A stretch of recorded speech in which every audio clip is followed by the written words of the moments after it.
প্রিয় দর্শক, আসসালামু আলাইকুম। যে চার প্রাণী হত্যা করা ইসলামে নিষিদ্ধ, আজকে আমরা তার সম্পর্কে বিস্তারিত জানব। মহান আল্লাহ তাআলা পৃথিবীর সব প্রাণীকেই কোনো না কোনো বিশেষ কারণে সৃষ্টি করেছেন। তাদের প্রত্যেককেই ভাগ করে দিয়েছেন আলাদা আলাদা। কিছু প্রাণী এমন আছে যেগুলো প্রকৃতির জন্য খুবই গুরুত্বপূর্ণ। তাদের হত্যা করতে নিষেধ করেছেন স্বয়ং রাসূলুল্লাহ সাল্লাল্লাহু আলাইহি ওয়াসাল্লাম।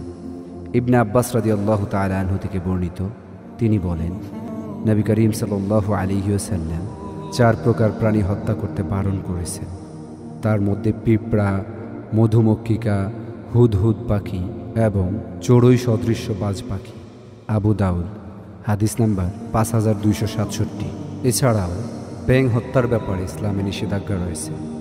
ব্যাঙ প্রকৃতির জন্য এমন একটি প্রাণী যা বর্তমান জ্ঞান বিজ্ঞান উন্নত হওয়ার পরে আমরা দিন দিন শুধু এর উপকারিতাই খুঁজে পাচ্ছি।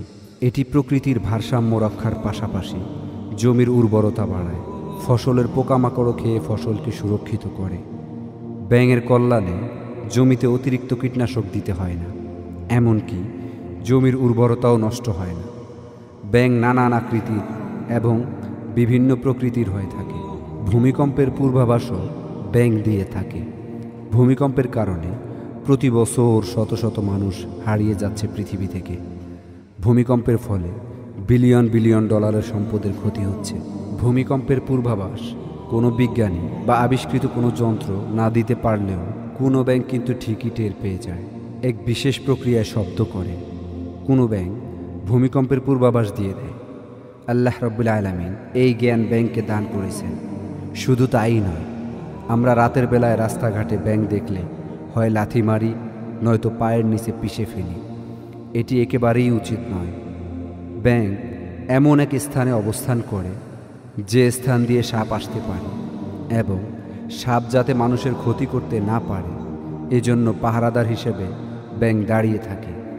যখনই মানুষের চলাফেরা কোনো লোকালয়ের দিকে কোনো বিষাক্ত সাপ আসতে নেয়, তখনই ব্যাঙ সেখানে এসে মানুষ এবং সাপের মধ্যখানে প্রতিবন্ধক হয়ে দাঁড়ায়। আল্লাহ রাব্বুল আলামিনের কি অশেষ কুদরত!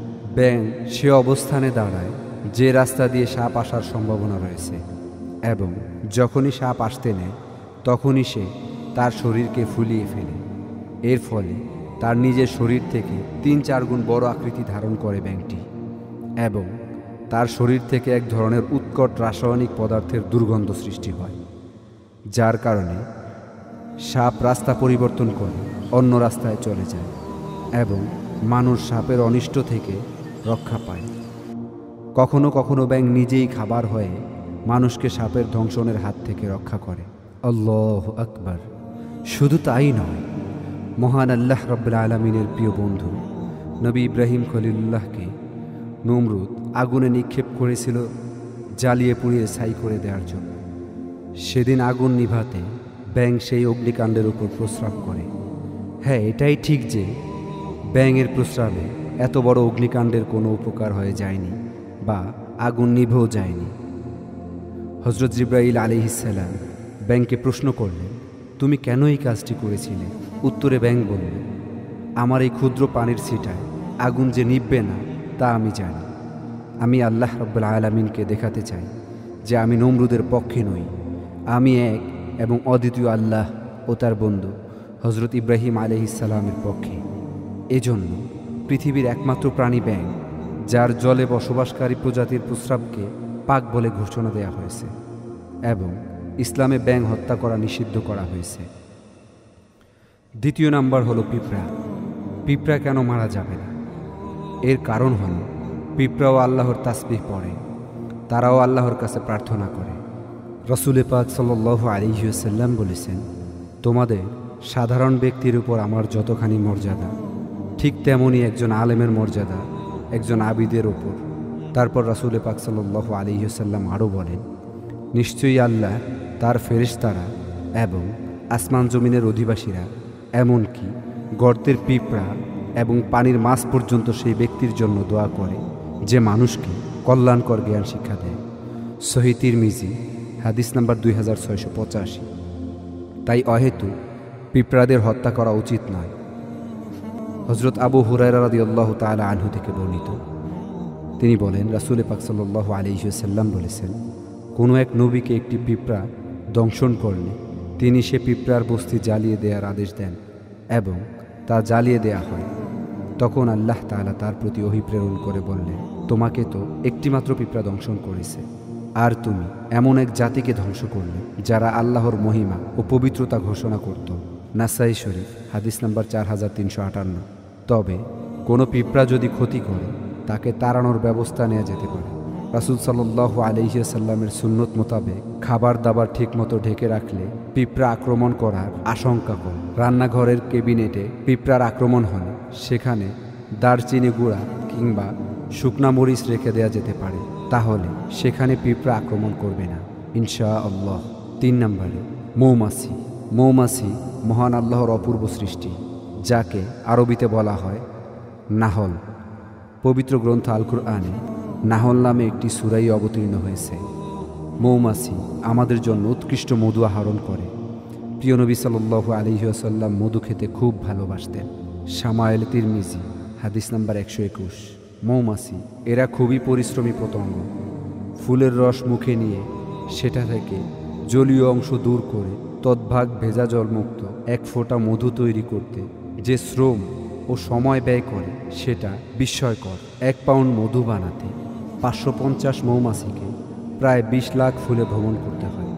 আবার 1 পাউন্ড মধু সংগ্রহ করতে একটি কর্মী মৌমাছিকে প্রায় 14.5 লাখ কিলোমিটার পথ অতিক্রম করতে হয়, যা দিয়ে পৃথিবীকে 3 বার প্রদক্ষিণ করা সম্ভব। সায়েন্স টাইমসের মতে পৃথিবীতে যত রকমের চাষ মানুষ করে থাকে তার 70% নির্ভর করে মৌমাছির উপর। যদি মৌমাছি ফুলে ফুলে উড়ে মধু আহরণ না করে তাহলে তাদের গায়ে ফুলের পরাগ রেণু লাগবে না। সেই রেণু অন্য ফুলের গায়ে না লাগলে হবে না পরাগায়ন। খুব কম সময়ের মধ্যে পৃথিবীতে আমাদের চেনা জানা কোনো গাছের অস্তিত্ব আর থাকবে না। অ্যালবার্ট আইনস্টাইন বলেছিলেন, মৌমাছি যদি না থাকে তাহলে মানুষ নিশ্চিহ্ন হতে সময় লাগবে 4 বছর। আল্লাহু আকবার। 4 নাম্বার প্রাণীটি হল হুদহুদ পাখি। আমাদের দেশের মানুষ এটিকে মোহনচূড়া বা কাঠকুড়ালি হিসেবে চেনে। যেহেতু হুদহুদ পাখি অনেক উপপ্রজাতির আছে, তাই আমাদের দেশে মোহনচূড়াই সুলাইমান আলাইহিস সালামের হুদহুদ কিনা তা নিয়ে সংশয় আছে। ইংরেজিতে একে হুপো বা হুপি বলে ডাকা হয়। আরবি ও উর্দুতে একে ডাকা হয় হুদহুদ নামে।